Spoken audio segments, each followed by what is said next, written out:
बच्चों, आज अध्याय 2 में इतिहास में हम लोग एक महत्वपूर्ण टॉपिक पर डिस्कस करेंगे जो व्यापार से साम्राज्य तक, फ्रॉम ट्रेड टू टेरिटोरी। और इस टॉपिक में विशेष रूप से हम लोग डिस्कस करेंगे आज ईस्ट इंडिया कंपनी के बारे में।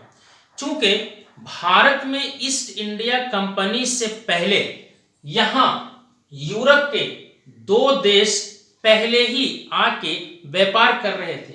उसमें जो खास तौर पे एक नाम है वह पुर्तगाली नाविक, जिसको हम कह सकते हैं वास्को डी गामा। इस चित्र से आप देख सकते हैं कि इन्होंने सी रूट होते हुए यानी अफ्रीका के कैप ऑफ गुड होप होते हुए भारत में समुद्री मार्ग से ये कालीकट में 17 मई 1498 को प्रवेश किया था। उस वक्त वहां के राजा जमोरिन ने इनका खूब जबरदस्त स्वागत किया था। और जब ये जाने लगे थे अपने देश वापस, तो यहाँ यानी साउथ इंडिया में उस वक्त इलायची, लौंग, गरम मसाला, दालचीनी, ये सारी चीज़ों को जब यूरोप के बाजार में ले जाके बेचा तो खूब मुनाफा कमाया। मुनाफा कमाने के बाद इन्हें पुनः लालच हुआ और भारत से फिर इनका संबंध बढ़ा।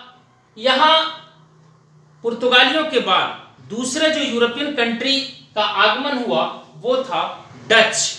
डच जो था, डच भी पुर्तगाली के बाद भारत आए और वे भी एक सीमित पैमाने पे अपना ट्रेड करने लगे।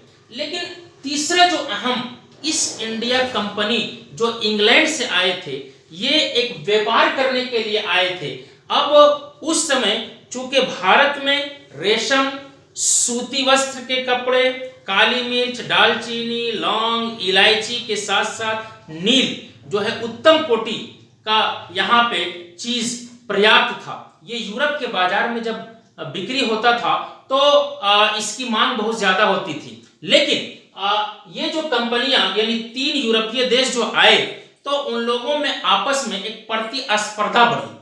बाद में फ्रांस भी आया, लेकिन प्रतिस्पर्धा बढ़ी और प्रतिस्पर्धा बढ़ने में ईस्ट इंडिया कंपनी ने सबसे बाजी मार ली और वो एक छत्र अधिकार बनाने के लिए यहाँ लगातार ट्रेड को अपना बढ़ाने लगा। हालांकि ईस्ट इंडिया कंपनी को अगर हम देखते हैं कि उस वक्त सम्राट जेम्स ने 1608 ईस्वी में जहांगीर के दरबार में राजदूत बना के भेजा। फिर एक और कैप्टन थॉमस रो भी इस ईस्ट इंडिया कंपनी यानी इंग्लैंड से आए थे। उन्होंने एक जो बड़ा काम किया कि सूरत में एक व्यापारी कोठी बनाने में सफल हुआ। अब इसी तरह से ठीक आप देखेंगे कि महारानी एलिजाबेथ से यहाँ ईस्ट इंडिया कंपनी ने the governor and company of merchant trading into the east India company नाम का एक चार्टर लेके आया और उन्होंने हिंदुस्तान में यानी पूरब में वे एक व्यापार करना चाहा तो उनको इजाजत मिल गई। और इससे एक फायदा ये भी हुआ कि इंग्लैंड की दूसरी कंपनी जो है यहाँ पे आके ट्रेड नहीं कर सकता था।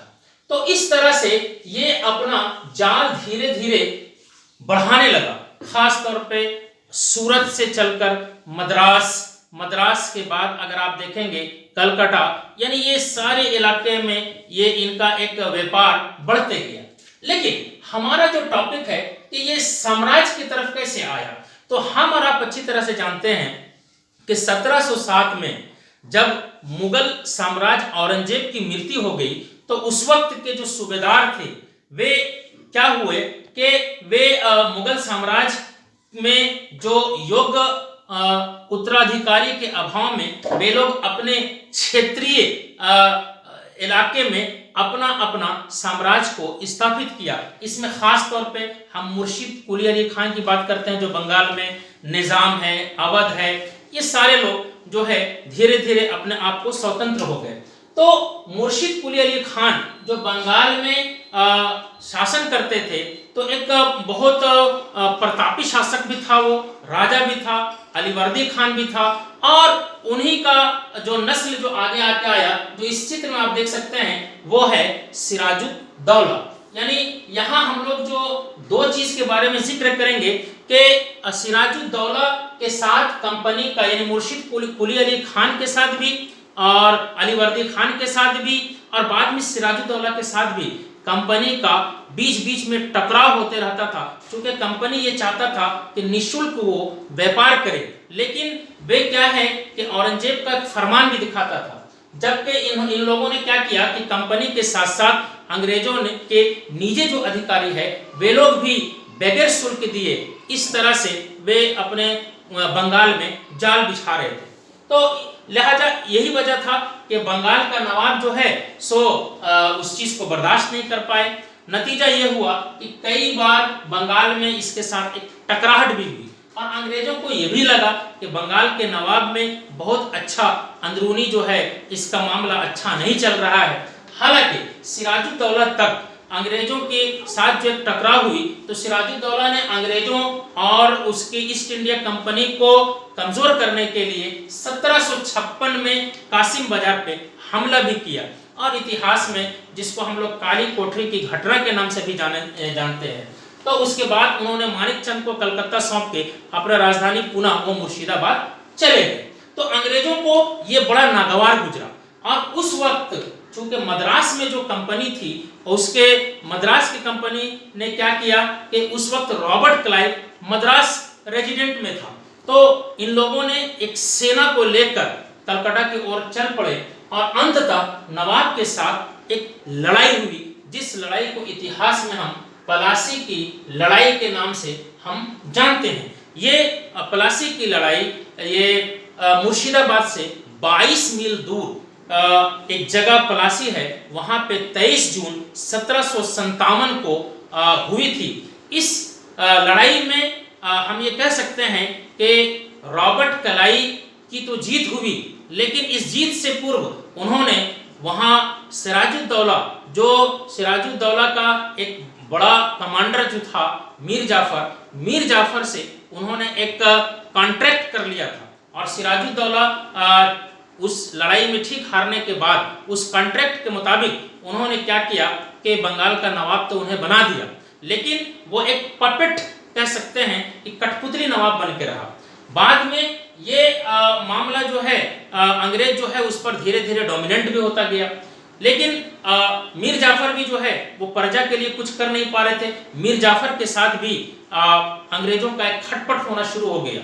उसके बाद मीर जाफर को हटा के अंग्रेजों ने उसके स्थान पे मीर कासिम को वहां पे नवाब बनाया, और मीर कासिम से भी जब उनका मामला सही नहीं होने लगा तो अंततः मीर जाफर को पुनः उन्होंने बंगाल का नवाब बनाया। हालांकि मीर जाफर के बाद जो मीर कासिम जो है गद्दी पे स्थापित हुआ था, तो दूसरी जो सबसे अहम लड़ाई जो इतिहास में और अंग्रेजों ने शुरू की वो 22 अक्टूबर 1764 में जो बक्सर युद्ध के नाम से जाना जाता है। इस बक्सर युद्ध में मीर कासिम जो नवाब बंगाल था, शुजाउद्दौला जो अवध का नवाब था, और शाह आलम द्वितीय जो मुगल शासक था, तीनों की संयुक्त सेना और अंग्रेजों के तरफ से जो हेक्टर मुनरो इसका नेतृत्व कर रहा था, अंततः बक्सर के मैदान में यहाँ अंग्रेजों की पुनः जीत हुई। और इस जीत के बाद